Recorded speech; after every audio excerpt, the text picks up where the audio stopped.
Okay, so let's talk about other deformers also. So let's create one cube and let's make the size 800. And what we am going to do over here, segment, let's say 30, 30, and let's say 30 like this. And select this cube. By holding control, I'll create duplicates. Again by holding control, I'll create duplicate.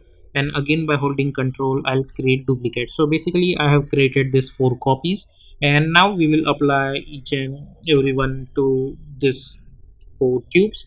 Now let's select this, and if you want to apply this deformers, there is a simple method. Like if you see over here, when we apply subdivision deformers to anyone, all we need to do simply hold alt and click on this, so it will automatically apply. But in deformers, the case is quite different.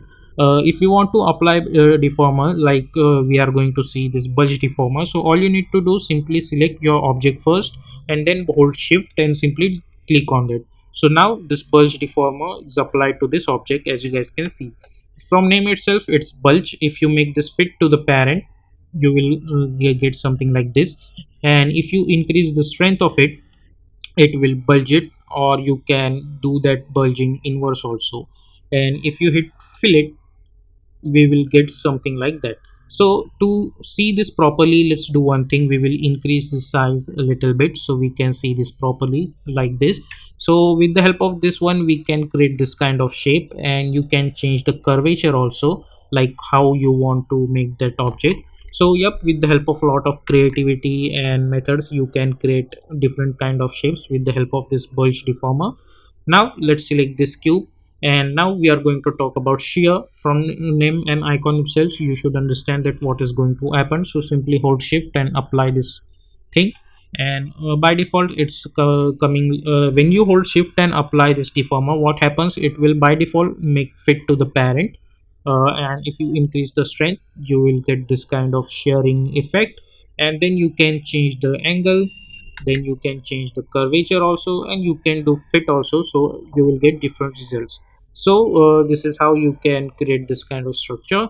Then we are going to talk about taper. It will taper your object, so select this object and hold shift, and let's apply this taper deformer to this. And if you increase the strength, it will taper it out. And as you guys can see, if we increase it, how much we can do with this kind of deformers. So there is a lot of creativity required to do certain things in Cinema 4D. Now if you change the curvature, you will get something like this, and if you add fillet to it, you will get a little bit smoothness also, like that. Then we are going to apply this twist deformer, and let's simply, this time what I'm gonna do, let's delete this, select this, go to this and hold shift and apply this twist deformer like this. From name itself, it will twist your object like this, so you can create certain things like this. Okay,